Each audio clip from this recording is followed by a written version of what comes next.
Hello नमस्कार दोस्तों। World Trade organisation की जनरल काउंसिल ने इंडोर्स किया है बाली टैरिफ रेट कोटा अंडरफिल मैकेनिज्म का फाइनल डिसीजन, जो कि कोस्टा रिका का प्रपोजल था। बहुत कंफ्यूजिंग लग रहा है ना, रुको एक एक करके एक एक चीज को समझेंगे कि ये डिसीजन बहुत ज्यादा इंपॉर्टेंट है for your preparation point of view.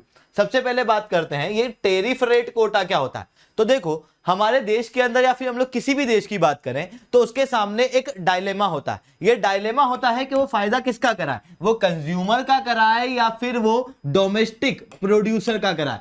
एक बात समझना, किसी भी सामान को अगर हम लोग इंपोर्ट कर रहे हैं, अगर ये इंपोर्टेड सामान महंगा होगा तो उसकी वजह से क्या होगा, डोमेस्टिक प्रोड्यूसर का फायदा होगा, क्योंकि इंपोर्टेड सामान महंगा है तो इसका सामान उसके मुकाबले सस्ता है। जब इसका सामान उसके मुकाबले सस्ता है तो इसका सामान आसानी से बिकेगा, इसका सामान डिमांड क्रिएट कर पाएगा और ये आसानी से बिक पाएगा, जिसके कारण से मुनाफा किसको होगा, डोमेस्टिक प्रोड्यूसर को। बट इसकी वजह से नुकसान किसको होगा, कंज्यूमर को, क्योंकि इंपोर्टेड सामान का रेट ज्यादा है। इस कारण से डोमेस्टिक प्रोड्यूसर अपनी इच्छा के अनुसार रेट रख लेता है, जिसके कारण से महंगा सामान पड़ता है कंज्यूमर को। वहीं अगर मैं इंपोर्टेड सामान के रेट को कम करता हूं, मतलब जो सामान इंपोर्ट किया गया है उसे कम रेट में अगर वो देश में आता है तो उससे डायरेक्ट फायदा कंज्यूमर को हो जाता है, क्योंकि उसको सामान सस्ता मिलता है। पर डोमेस्टिक प्रोड्यूसर के पास में इतना सस्ता सामान बनाने की क्षमता नहीं होती। जब वो क्षमता नहीं होती तो उसके सामान की डिमांड क्रिएट नहीं होती, उसका नुकसान होता है। So there is a dilemma. अब क्या होता है, हमको हमारी देश की अगर इकोनॉमी को चलाना है तो हमारे सामने ये प्रॉब्लम होती है कि हम लोग हमारी डोमेस्टिक इंडस्ट्री को ज्यादा प्रमोट करें या फिर कंज्यूमर तक सामान जो है वो सस्ते दामों में पहुंचाए, जिसकी वजह से कई बार हमारे देश की इंडस्ट्री को प्रोटेक्ट करने के लिए हम लोग कुछ चीजें यूज करते हैं, कुछ टूल्स यूज करते हैं, जिन्हें कहा जाता है, इनमें से एक को कहा जाता है टैरिफ। टैरिफ क्या होता है, टैरिफ ये होता है कि जो सामान बाहर से इंपोर्ट किया गया है, जो इंपोर्टेड सामान है उसके ऊपर कस्टम ड्यूटीज वगैरह लगाकर उस सामान को यहां पर महंगा कर दिया जाता है। जब सामान हमारे देश के अंदर महंगा होगा तो सीधी सी बात है डोमेस्टिक प्रोड्यूसर को फायदा होगा। वहीं एक और चीज होती है कोटा। कोटा क्या होता है, कोटा का मतलब होता है लिमिट लगाना, कि हम लोग किसी देश से बस इतना ही सामान, ये पर्टिकुलर कमोडिटी की इतने ही स्पेसिफिक क्वांटिटी का सामान हम लोग लेंगे। ये चीज जो है वो कोटा होती है। अब आपको एक और चीज देखने को मिलेगी, World Trade Organization. World Trade Organization का काम क्या है, वैश्विक रूप पे जो व्यापार हो रहा है उसको इजी करना, जो देशों की बाउंड्री है उसे खोलना, ज्यादा से ज्यादा इंटरनेशनल व्यापार को प्रमोट करना। तो उसने एक नया कॉन्सेप्ट लेके आया, टैरिफ रेट कोटा, जहां पर इन दोनों को मिलाया गया। इसके अंदर क्या होता है, एक स्पेसिफिक अमाउंट डिसाइड किया जाता है। जैसे गेहूं है तो एक देश डिसाइड करेगा कि वो गेहूं लगभग 10 किलो तक खरीदेगा, तो ये 10 किलो तक का जो गेहूं होगा वो बहुत ही लो ड्यूटी में होगा, ड्यूटीज बहुत कम लगेगी, टैरिफ बहुत कम लगेंगे। वहीं 10 किलो के ऊपर अगर कोई सामान इंपोर्ट होता है तो फिर ड्यूटी हाई लगने लगती है। मतलब एक तो लिमिट लग गई और दूसरी ड्यूटी लग गई, यानी कि टैरिफ। तो इसे कहा जाता है टैरिफ रेट कोटा। इतनी बात समझ में आई कि टैरिफ रेट कोटा क्या होता है। इस टैरिफ रेट कोटा को मैं आगे पूरी क्लास के अंदर टीआरक्यू के रूप में डिनोट करने वाला हूं। अब एक और बात समझो कि इस टीआरक्यू को अलग अलग देश यूज करते हैं, डेवलप्ड देश भी यूज करते हैं, डेवलपिंग देश भी यूज करते हैं। जैसे ये लिखिए क्वांटिटी, कितने प्रोडक्ट के ऊपर इनकी टीआरक्यू है ना, कितने प्रोडक्ट के ऊपर इन्होंने अपनी टीआरक्यू लगा रखी है।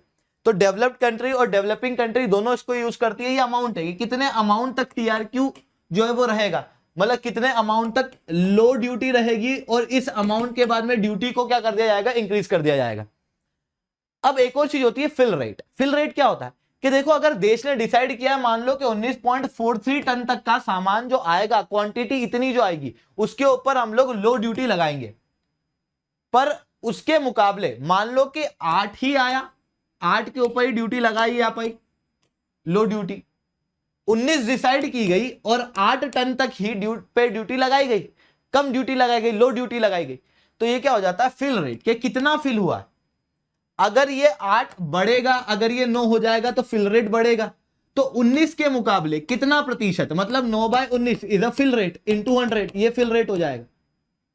मतलब कितना टीआरक्यू जो है वो सक्सेसफुल है एक देश के अंदर, वो कितना सही रूप में इंप्लीमेंट हो रहा है।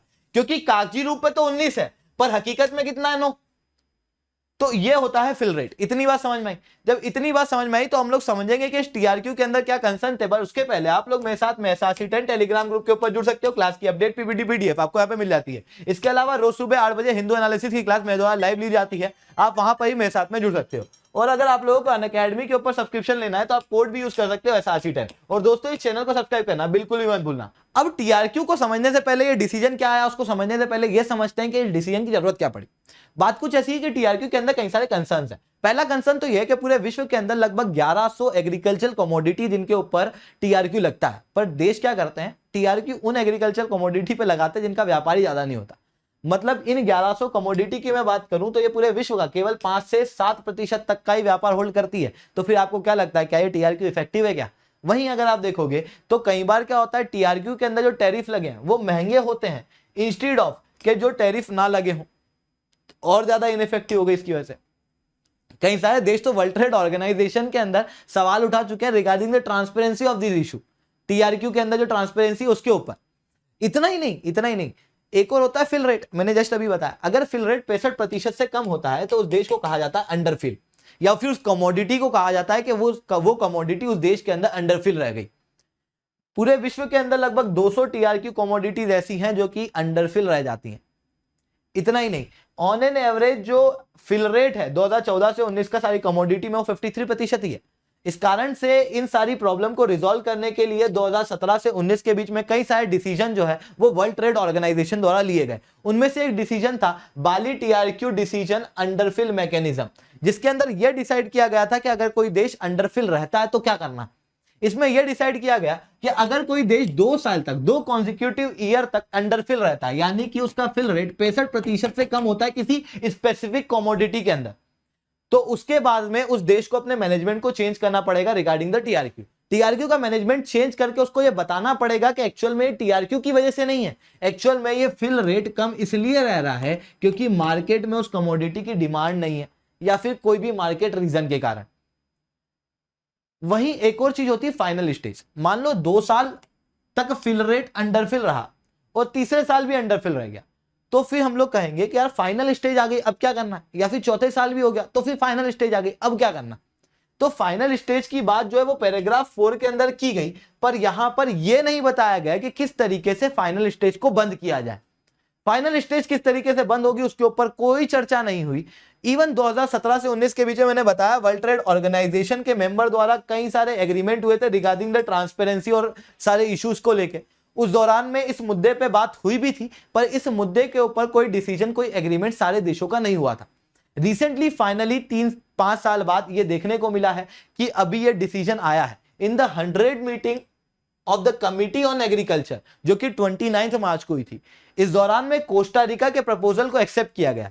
कोस्टा रिका का प्रपोजल क्या था? कोस्टा रिका का प्रपोजल यह था कि अगर 2 साल तक रहता है तो चलो कोई बात नहीं, तीसरे साल तक अगर कोई देश की कमोडिटी अंडरफिल रह जाती है तो जो देश एक्सपोर्ट कर रहा है कमोडिटी को वो इशू रेज करेगा। अगर इशू रेज नहीं करता है तो यहां पर कोई डिसीजन नहीं, सीधे क्लोज कर दो। अगर एक्सपोर्टिंग कंट्री जो है वो यहां पर इशू को रेज करती है कि बार बार ये देश जो है वो उस पर्टिकुलर कमोडिटी के लिए अंडरफिल रह रहा है, तो ऐसे केस में जो इंपोर्टिंग देश है वो कंप्लीट एक्सेस देगा without any tariff to the exporting country. Exporting country को यहां पर अनइनकम्बर्ड एक्सेस दिए जाएंगे, ऐसा ये डिसाइड किया गया है। और इस डिसीजन को यूनानिमसली एक्सेप्ट किया गया है, universal support World Trade Organization के मेंबर द्वारा दिया गया है। तो दोस्तों आज के लिए इतना ही रखते हैं। लेक्चर अच्छा लगा हो तो लाइक करो, लेक्चर बहुत अच्छा लगा हो तो नीचे एसआरसी 10 कमेंट करो। अगर आप लोगों को अनअकैडमी के ऊपर सब्सक्रिप्शन लेना है तो इससे हाई टाइम आप अभी सब्सक्रिप्शन ले सकते हो, कोड यूज कर सकते हो एसआरसी 10, जिसके बाद में आप लोगों को पर्सनली मेरे द्वारा 1-on-1 मेंटरशिप मिलेगी। दोस्तों अनअकैडमी की दुनिया में मैं एसआरसी 10 नाम से जाना जाता हूं। अगर आप इस कोड का यूज कहीं भी अनअकैडमी के अंदर करते हो तो दोस्तों दिल मेरा भी धड़कता है। इतना ही नहीं, एक कॉम्बैट होने वाला है, ये कॉम्बैट होगा